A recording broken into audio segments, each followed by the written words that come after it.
So welcome. Welcome to West Suburban Temple, Har Zion. I have this picture up here kind of for fun. People call me the historian mainly because my family joined the congregation the year the building was finished. I was 9, or almost 10. My introduction to the congregation was, you'll see the social hall later when you see the Gottlieb Hall and you see the windows. And they had a big Friday night dinner, and my brother went up to the microphone and said, "My brother's a nut." He was 8, and I was almost 10. And that was how I was introduced. That lived up to that reputation. I hope so. So please stick around for a while, and if you have any questions, I'll start here. So I start here. This picture was actually when I was in high school, and we had a youth conference here for a weekend when people stayed in people's homes, the kids from all over the city. And the point is not skinny me or the Nash Rambler that I bought. Can you stay by the microphone? The point isn't skinny me or the Nash Rambler, but see the tree? Can you see that twig? When you go out later, look at the tree that's on the front lawn, and you'll see what has happened. I'm not the only one that's gained a little around the middle. So to go back in time, the congregation began, actually I found some references as early as 1927. It was known, it went on different names, the West Suburban Jewish Community, and eventually the West Suburban Jewish Center, but it didn't have a building in that era. So in the very early years, it rented a storefront, it rented upstairs on Madison Street in Oak Park, just east of Harlem, and it rented space upstairs in one of the buildings in Forest Park. And one of the interesting things was that people disputed. They either said, no, we were on Madison and Oak Park, or we were on, we had our services upstairs on the second floor in Forest Park. And a couple of years ago, I was at a senior assisted living center visiting a friend of mine, and I noticed a woman at the table. I'd met her once or twice before. I remembered her from when she was a member here. She was at 102. And she had joined this congregation in those days in the 30s. And so I said, where was the congregation when you said 12? I said, was it here or was it there? She said, both.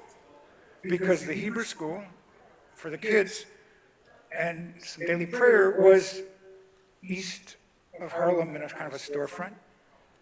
And then the west, and then when they had the high holiday services, they rented space upstairs above a liquor store, I guess, on West Madison Street in Forest Park. So, but one of the lessons is, there was a gentleman who for years, who taught in that Hebrew school, in the 30s, he and his wife, and he would talk about it from the pulpit here once every year or two. Make sure if you know institutions, family even, get people to write down the oral history, because nobody ever did that. So I remembered him talking about it, and I was fascinated, but nobody ever wrote it down. And until I ran into this woman, I could never prove my memories. So please, if you know people, ask them to write it down. So the congregation became bigger and bigger, and by the mid-30s, they rented space, or they bought a building actually, and remodeled it at 414 Lake Street in Oak Park. If you're an Oak Parker, you know that now is the Carlson Animal Hospital, and I do have a couple of pictures of it as it is now, and they remodeled it. That's a distant picture of it, or maybe it's the closer one. One says closer, I think. That's much closer. Okay, so Carlson Animal Hospital, and where it's now the Animal Hospital, it had been a dance studio before that, and it had some other iterations, and that served for a few years. But at that era, people were moving west from Chicago, and the congregation kept growing. So by the late 40s, they'd vastly outgrown that space. In the mid-40s, they already started looking for other alternative plans to build. I found one where the rabbi was going to take a vacation, and he didn't because they were going to be beginning construction, but I couldn't find what happened after that for a year or so. But then by 1949, they were able to get this location. Now, there were problems. They wanted to go to Oak Park, but there were zoning and neighborhood rights to dispute that. There was some anti-Semitism involved. It was also true here, but it was able to work. Actually, the village here went through a lot of changes, went through changing its ordinances, finally to allow a building of this type to be built here. So we can, and buildings take place too. If you can find the slide with the original drawing, traditional Jewish congregation, the ark and the pulpit are on the east wall. But because of the space here, they have it on the south wall.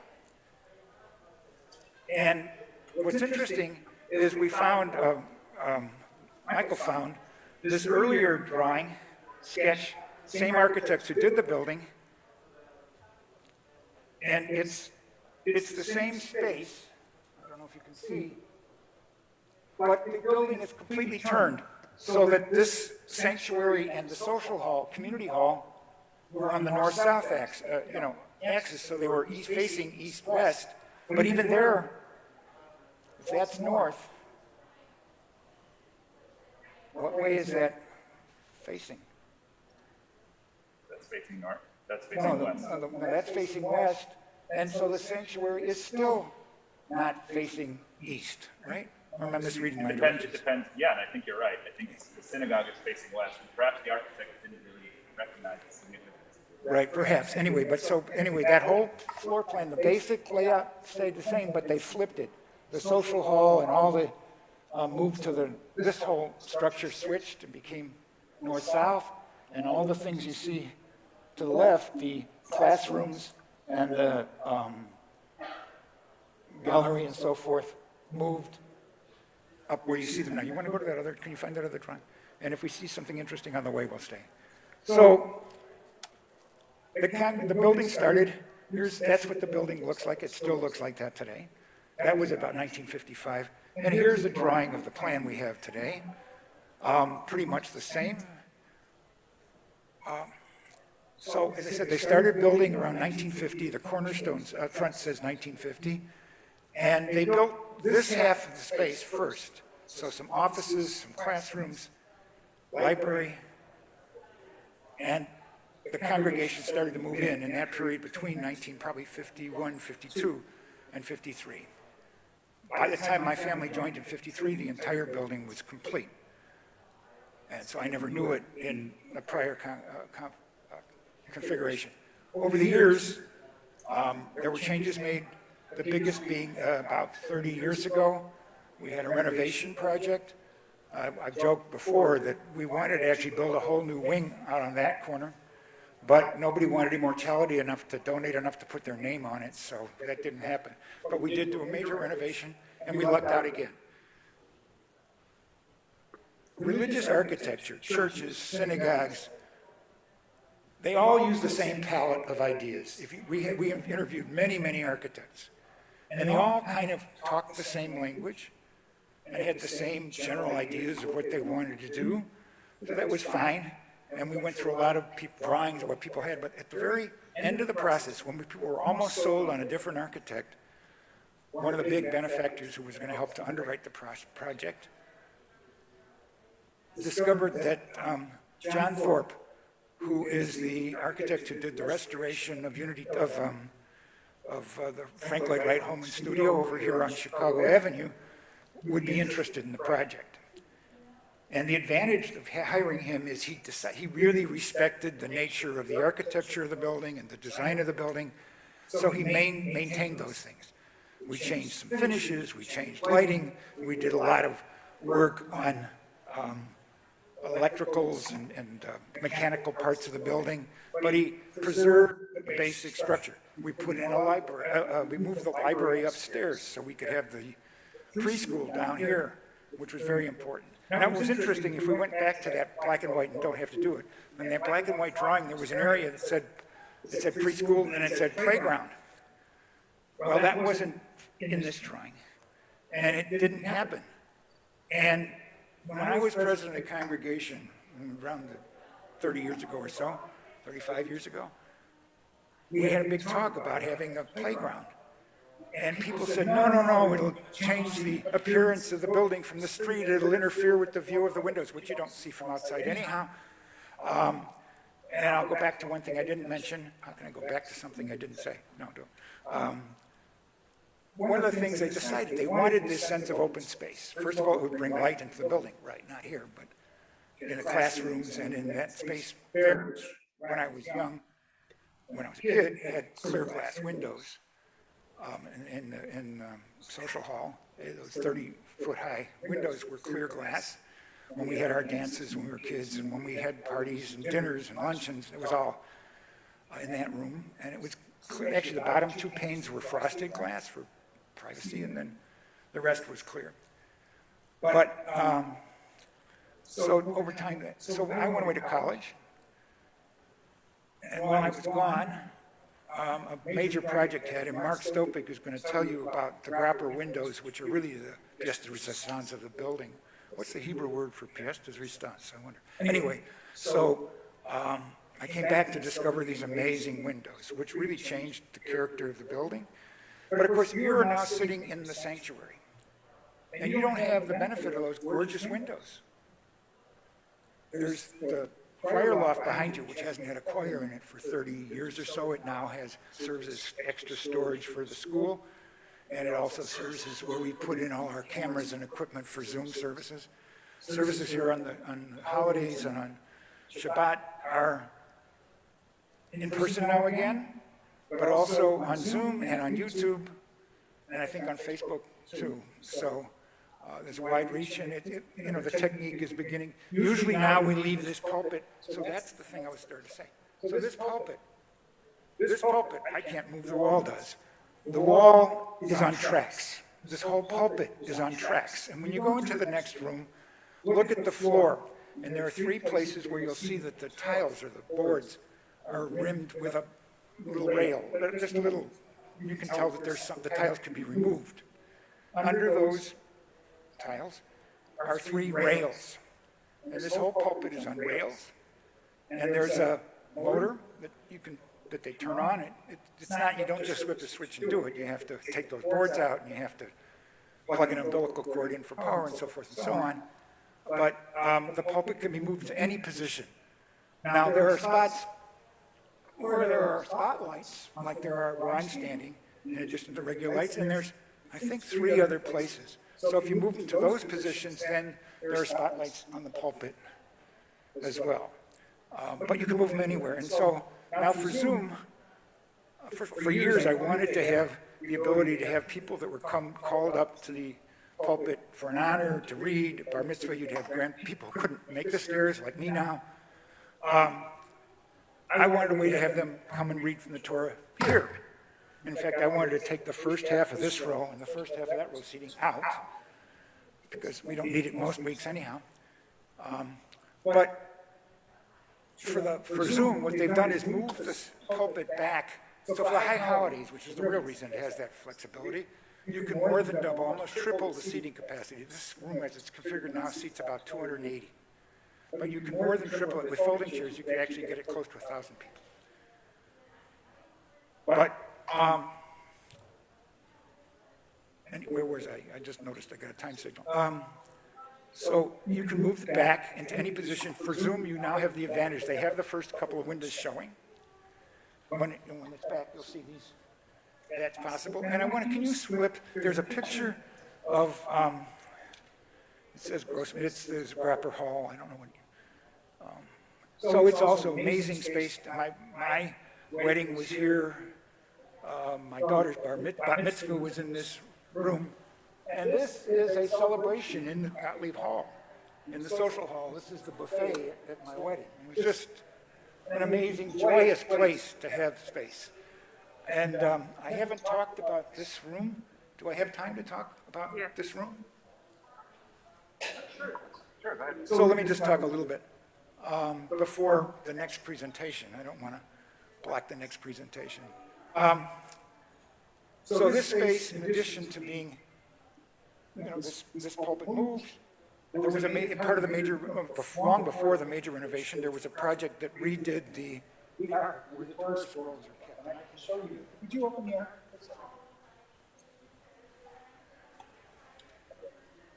So there was much simpler art, white tablets with just Aleph, Bet, Gimel, Dalet. Hey, they had the numbering and Hebrew numbering for the Ten Commandments. And now, let me open one curtain, just the Torah scrolls. It's not lit up.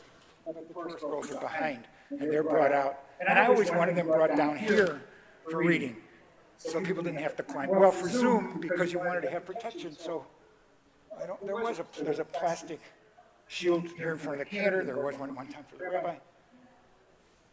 So they can be up there, but the Torah reader uses that lectern over there, and people who are going to do the honors come over here, so nobody has to get too close. And so it's wonderful. So they move it back now, which gives that effect that I want. So maybe we'll sort of incorporate that one way or another into the future.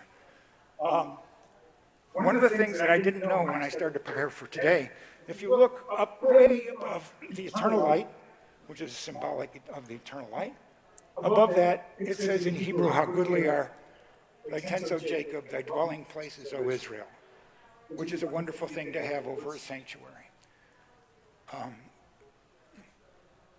But in the architect's drawing, and I don't know what happened, I thought that was going to be up here today. In the architect's drawing of this room, there were a number of things that were different.